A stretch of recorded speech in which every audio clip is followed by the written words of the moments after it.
Vous n'avez pas besoin d'avoir toutes ces choses, mais vous feriez mieux d'avoir la plupart d'entre elles. Famille, amis, carrière, objectifs éducatifs, plans pour le temps en dehors du travail, attention à votre santé mentale et physique, etc. Et c'est ce qu'est la vie. Et si vous n'avez aucune de ces choses, alors tout ce qui vous reste est la misère et la souffrance. Donc c'est une mauvaise affaire pour vous. Mais une fois que vous avez mis en place cette structure d'objectifs, disons, et c'est vraiment, à bien des égards, c'est ce que vous devriez faire à l'université. C'est exactement ce que vous devriez faire, c'est essayer de comprendre qui vous essayez d'être. Et vous visez cela. Et ensuite vous utilisez tout ce que vous avez appris comme moyen de construire cela, la personne que vous voulez être. Et je veux vraiment dire que vous voulez être. Je ne veux pas dire devrait être, même si ces choses vont se chevaucher. Et il est important de faire la distinction entre celles-ci, parce que c'est en partie et cela revient à l'analyse de routine micro. Donc pendant que vous allez essayer de vous rendre plus industrieux, parce que comment allez-vous frapper quelque chose si vous ne savez pas ce qui n'arrivera pas. Et souvent les gens ne préciseront pas non plus leurs objectifs. Donc si vous restez tout vague et brumeux, ce qui est vraiment facile parce que c'est juste une question de ne pas faire aussi bien, alors vous ne savez pas quand vous échouez. Et les gens pourraient dire bien, je ne veux pas savoir quand j'échoue parce que c'est douloureux. C'est bien sauf que vous échouerez tout le temps, alors vous ne le saurez pas jusqu'à ce que vous ayez tellement échoué que vous avez terminé. Et cela peut facilement arriver au moment où vous avez 40 ans. Donc, je vous recommanderais ne laissez pas cela se produire. Donc c'est un aveuglement volontaire que, d'accord, donc une fois que vous avez mis en place votre structure d'objectifs, cela pourrait valoir la peine d'être vécu, malgré le fait que ça va être, vous savez, anxiogène et menaçant. Et il y aura des souffrances et des pertes impliquées, tout ça, évidemment. Le but est d'avoir une vision de votre vie, telle que tout bien considéré justifie vos efforts. D'accord, alors que faites-vous? Puis vous vous tournez vers les micro-routines, c'est comme si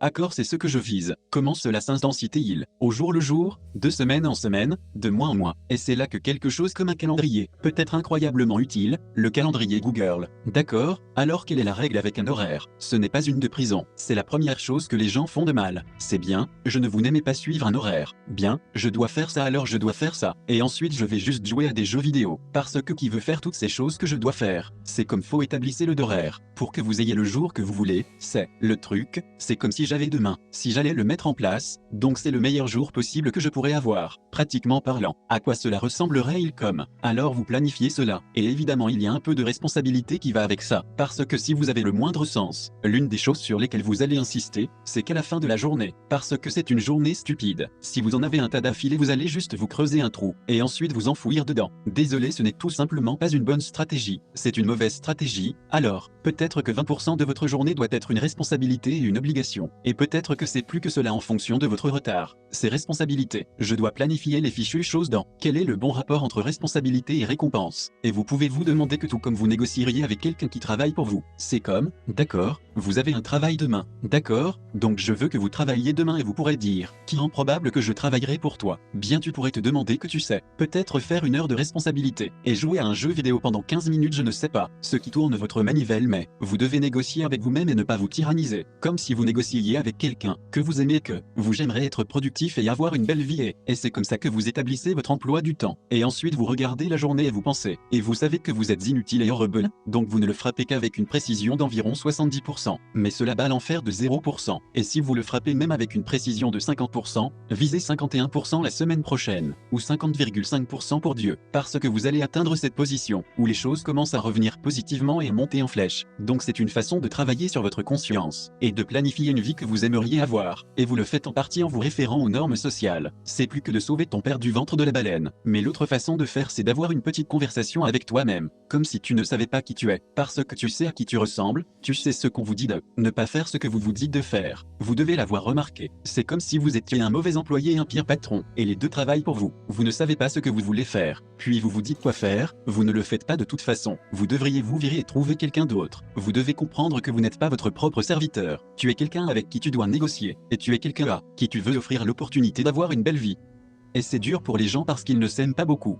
Et ils sont toujours comme, faire claquer le fouet, puis tergiverser dit d'eux.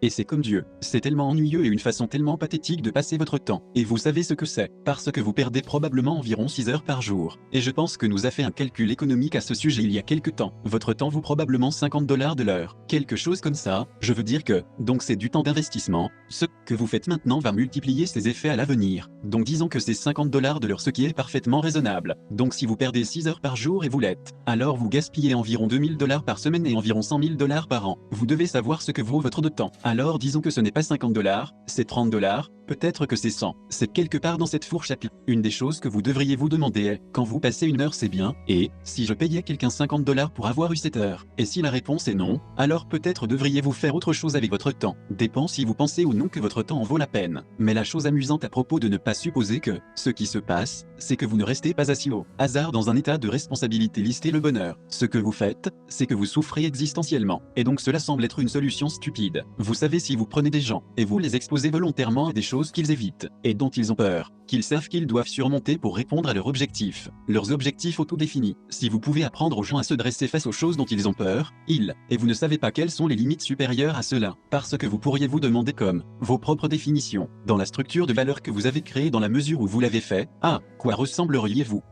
Bien, vous savez qu'il y a des gens remarquables qui viennent au monde de temps en temps, et il y a des gens qui découvrent au fil des décennies à quoi ils pourraient ressembler s'ils étaient qui ils étaient. S'ils disaient, s'ils parlaient leur être en avant. Et il deviendrait de plus en plus fort et de plus en plus fort. Et nous ne connaissons pas les limites à cela. Nous ne connaissons pas les limites à cela. Et donc vous pourriez bien dire en partie peut-être que la raison pour laquelle vous souffrez insupportablement peut être laissée à vos pieds, parce que vous n'êtes pas tout ce que vous pourriez être et vous le savez. Et bien sûr c'est une chose terrible à admettre. Et c'est une chose terrible à considérer, parce que cela signifie qu'il y a peut-être une autre façon que vous pourriez regarder le monde, et une autre façon dont vous pourriez agir dans le monde, afin que ce qu'il vous renvoie soit bien meilleur que ce qu'il vous renvoie de temps en temps. La deuxième partie de cela est bien. Imaginez que beaucoup de gens l'ont fait, parce que nous avons fait beaucoup en tant qu'être humain. Nous avons fait beaucoup de choses remarquables. Le réseau électrique que nous fabriquons sortait collectivement les gens de la pauvreté à un rythme plus rapide que jamais dans l'histoire de l'humanité par une énorme marge. Et cela se passe incroyablement rapidement depuis l'an 2000, le plan de l'ONU pour avoir la pauvreté entre 2000 et 2015. Et cela a été accompli en 2013. Donc il y a des inégalités qui se développent dans de nombreux endroits, et vous entendez beaucoup d'agitation politique à ce sujet. Mais dans l'ensemble, la marée soulève tout le monde et c'est une bonne chose. Et nous n'avons aucune idée de la vitesse à laquelle nous peut multiplier cela, si les gens se ressaisissent et visent vraiment. Parce que vous savez, mon expérience est avec des gens qui fonctionnaient probablement à environ 51% de notre capacité. Je veux dire que vous pouvez y penser vous-même. Je demande souvent aux étudiants de premier cycle comment vous perdez beaucoup d'heures par jour, ou combien d'heures par semaine vous perdez. Et la réponse classique est quelque chose comme 4 à 6 heures par jour. Vous savez que vous étudiez de manière inefficace, regardez des choses sur YouTube. Cela, vous vous sentez horrible après avoir regardé, après avoir terminé, c'est maintenant, vous pensez bien que c'est 25 heures par semaine, 100 heures par mois, c'est 2 semaines et demie de travail complet, c'est 6 mois de semaines de travail par année.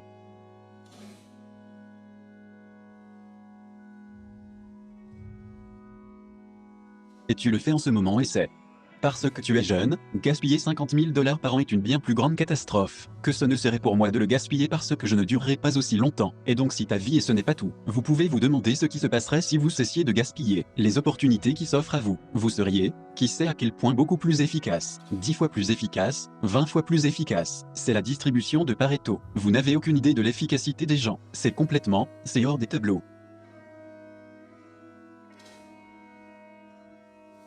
Ne font pas ce qu'ils devraient pour améliorer les choses. Ils tentent activement d'aggraver les choses, parce qu'ils sont méchants ou rancuniers ou arrogants ou trompereaux, ou homicides ou génocidaires ou toutes ces choses. Toutes regroupées dans un paquet absolument pathologique.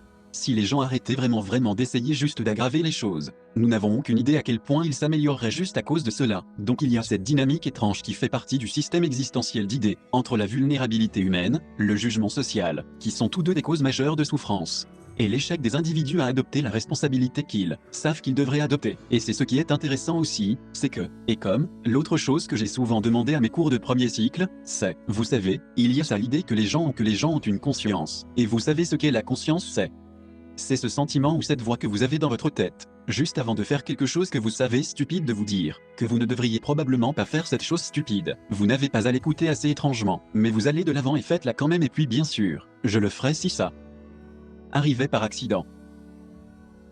Parce que tu sais, je savais que ça allait arriver. J'ai reçu un avertissement que ça allait arriver, et je suis allé le faire quand même. Et le plus drôle aussi, c'est que cette conscience opère à l'intérieur les gens, et nous ne comprenons vraiment pas ce que c'est. Donc vous pourriez bien dire ce qui se passerait si vous respectiez votre conscience pendant 5 ans ou pendant 10 ans. Quel genre de position pourriez-vous être? Quel genre de famille pourriez-vous avoir? Quel genre de relation pourriez-vous forger? Et vous peut être sacrément sûr qu'une relation forgée sur la base de qui vous êtes réellement sera beaucoup plus forte et mieux accueillie qu'une relation forgée sur la base de qui vous n'êtes pas. Maintenant, bien sûr, cela signifie que la personne que vous avec doit faire face à toute votre force dans toute votre capacité et votre catastrophe. Et c'est une chose très difficile à négocier. Mais si vous le négociez, eh bien au moins vous avez quelque chose. avoir une relation réelle avec eux au lieu de les torturer à moitié à mort, ce qui se passe dans une très grande minorité de cas.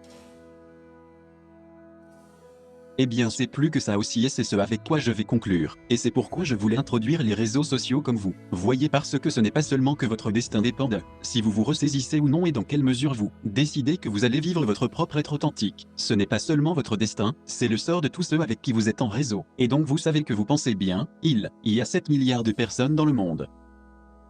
Et ensuite ça déclinera rapidement mais 7 personnes dans le monde et qui êtes-vous? Vous n'êtes qu'un petit grain de poussière parmi ces 7 milliards et donc peu importe ce que vous faites ou ne faites pas, mais ce n'est tout simplement pas le cas. C'est le mauvais modèle, parce que vous êtes au centre d'un réseau que vous un nœud dans un réseau. Bien sûr, c'est encore plus vrai maintenant que nous avons les médias sociaux. Vous connaîtrez au moins 1 millier de personnes au cours de votre vie, et ils connaîtront 1 millier de personnes chacun, et cela vous éloignera d'une personne million, et 2 personnes loin d'1 milliard. Et c'est ainsi que vous êtes connectés. Et les choses que vous faites, c'est comme laisser tomber une pierre dans un étang. Les ondulations se déplacent vers l'extérieur et affectent les choses d'une manière que vous ne pouvez pas entièrement comprendre. Et cela signifie que les choses que vous faites et que vous ne faites pas sont beaucoup plus importantes que vous ne le pensez. Et donc si vous l'agissez, bien sûr, la terreur de réaliser que cela commence réellement à avoir de l'importance. Et vous pourriez dire que c'est mieux que de vivre une existence sans sens, c'est mieux que cela ait de l'importance. Si vous aviez le choix, je peux vivre sans aucune responsabilité, alors le prix que je paie est que rien n'a d'importance. Ou je peux l'inverser et tout compte, mais je dois assumer la responsabilité qui y est associée. Pas si évident pour moi que les gens prennent le chemin du sens. Maintenant quand vous dites bien nihiliste a terriblement souffert parce qu'il n'y a pas de sens à leur vie et ils souffrent toujours ouais mais les avantages ils n'ont aucune responsabilité. Donc c'est la récompense et je pense en fait que c'est la motivation. Dis bien je ne peux pas m'empêcher d'être nihiliste, tous mes systèmes de croyances se sont effondrés. Tu les as juste laissés s'effondrer parce que c'est beaucoup plus facile que de les agir. Et le prix que tu paies est une souffrance insignifiante mais vous pouvez toujours vous plaindre à ce sujet et les gens se sentiront désolés pour vous. Surtout lorsque l'alternative est de porter votre fardeau correctement et de vivre franchement dans le monde.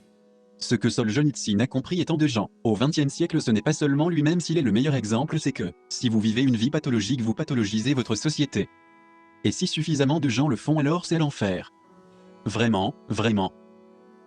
Et vous pouvez lire l'archipel du Goulag si vous avez le courage de le faire et vous verrez exactement à quoi ressemble l'enfer. Et ensuite vous pourrez décider si c'est un endroit que vous aimeriez visiter. Ou encore plus important si c'est un endroit que vous aimeriez visiter et emmener toute votre famille et vos amis. Parce que c'est ce qui s'est passé au XXe siècle. Comment penser à la motivation? Pensez-y bien du point de vue hypothalamique. Afin que nous puissions dire qu'une chose que la motivation fait est de fixer des objectifs. Nous pourrions dire que les émotions suivent les progrès vers les objectifs. Je vais utiliser ce schéma même si ce n'est pas exactement bon. Alors vous dites bien que la motivation détermine où vous allez viser.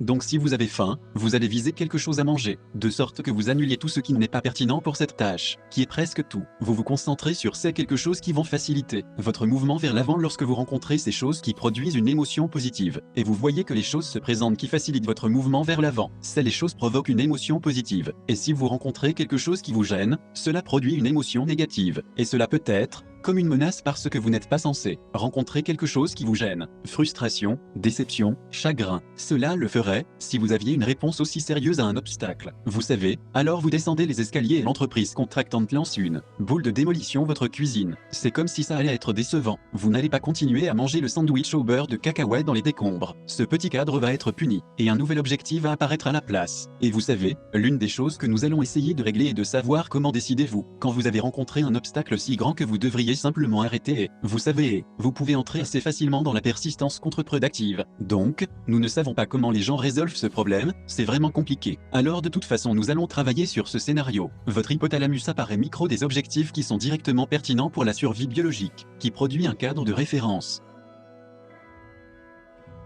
Avec elle a des perceptions, elle a des tendances à l'action, tout ça. Vous pouvez le voir dans la dépendance, plus particulièrement. Donc l'une des choses que vous trouvez souvent avec les gens qui sont alcooliques, c'est qu'ils mentent tout le temps et c'est parce qu'ils ont construit une petite personnalité dépendante de l'alcool à l'intérieur d'eux. Même les choses qui consistent en toutes les rationalisations qu'ils ont utilisées au fil des ans pour justifier leur dépendance à eux-mêmes et aux autres, et donc la dépendance à une personnalité. Et donc quand la personne est éteinte peut-être qu'elle est accro à la méthamphétamine ou quelque chose comme ça, où nous savons que la dépendance est plus puissante à court terme que je dirais qu'une dépendance à l'alcool. Ils diront n'importe quoi.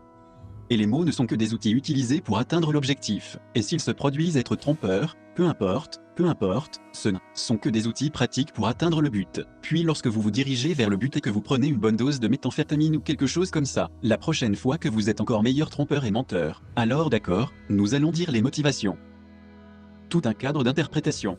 Et donc nous allons réfléchir à ce cadre d'interprétation. Puis des émotions émergent à l'intérieur de celui-ci. Donc c'est tout. Le monde est encadré, la motivation fixe des objectifs. On pourrait dire que le monde doit être encadré, donc la motivation définit ce cadre dont les objectifs, les émotions, les perceptions et les actions. Puis les actions suivent les progrès, donc, et si vous rencontrez quelque chose que vous ne vous attendez pas à arrêter, c'est de l'anxiété. C'est comme nous n'êtes pas où nous pensions être. Et donc nous ne savons pas quoi faire, alors on devrait s'arrêter parce qu'on ne sait pas où on est. Ce qu'on fait, s'arrêter, figer. Et puis les émotions négatives plus puissantes comme la douleur, pourraient vous faire sortir de là. Alors les émotions, en avant, s'arrêtent en arrière, ce sont vos émotions dans ce cadre motivé. Et c'est un autre exemple de la façon dont votre esprit est intégré dans votre corps. Vous savez que les émotions sont comme elles sont, ce sont des ramifications de tendance à l'action, c'est la bonne façon d'y penser. Parce que l'action est tout, fondamentalement. Quelles sont donc les motivations de base? La plupart d'entre eux sont d'ailleurs régulés par l'hypothalamus. Et cela vous indique à quel point un système de contrôle est important. L'autre chose qu'il est utile de savoir sur l'hypothalamus est qu'il et des projections inhibitrices à venir en bas qui sont comme des vignes, afin que vous puissiez en quelque sorte contrôler votre hypothalamus, tant qu'il n'est pas trop activé. Mais s'il est activé de manière sérieuse, c'est comme ça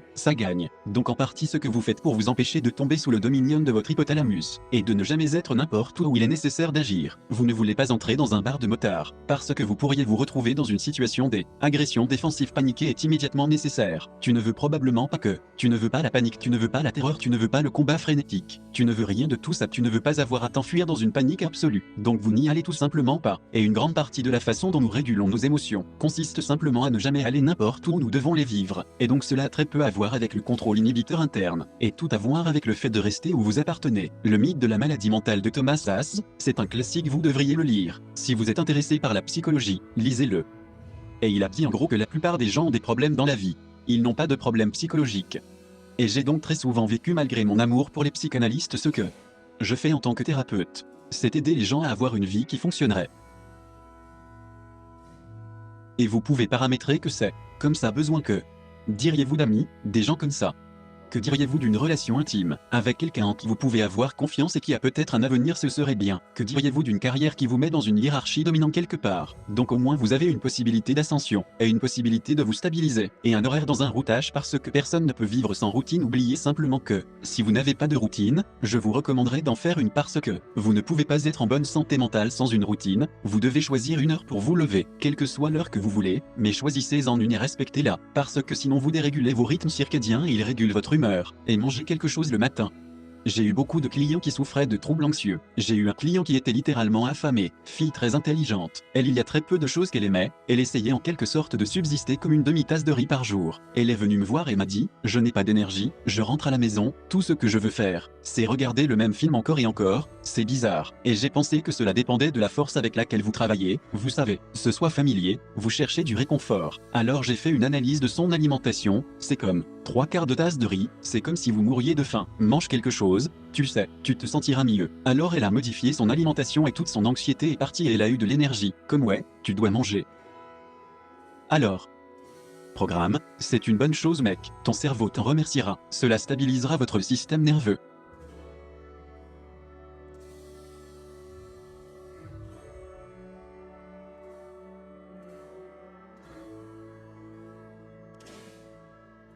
Famille, comme la famille que vous avez, vos parents et tout ça, ce serait bien si vous vous entendiez tous. Vous pouvez travailler là-dessus, c'est une bonne chose sur laquelle travailler. Et puis vous savez que vous avez probablement besoin d'enfants à un moment donné, c'est la vie, c'est ce qu'est la vie. Et si vous manquez, vous savez que vous peut avoir une bonne raison de ne pas fonctionner sur l'une de ces dimensions. Ce n'est pas obligatoire, mais je peux vous dire que si vous ne fonctionnez pas raisonnablement bien sur 4, je pense que j'ai mentionné 6. Si vous ne fonctionnez pas raisonnablement bien sur au moins 3 d'entre eux, il n'y a aucun moyen que vous épanouissiez psychologiquement, et c'est plus pragmatique dans un certain sens que le droit psychologique. Les êtres humains ont une nature, il y a des choses dont nous avons besoin et si nous les avons bien, c'est bien. Et si nous ne les avons pas bien, nous ressentons le manque. Et donc les comportementalistes, les psychologues du comportement se concentrent beaucoup plus sur ce genre de choses. Vous savez que c'est une stratégie pratique. Faire un plan de carrière, comprendre comment négocier parce que c'est sacrément important. Comprendre comment dire ce dont vous avez besoin, comprendre comment dire la vérité aux gens, comprendre comment écouter, à votre partenaire en particulier, parce que, si vous les écoutez, ils vous diront en fait ce qu'ils veulent. Et parfois vous pouvez le leur donner et peut-être qu'ils vous rendront l'appareil. Et si vous pratiquez cela pendant environ 15 ans, alors peut-être que vous donnez constamment à chacun autre ce que vous voulez, bien aura, ce serait bien, et puis vous êtes deux en toutes circonstances et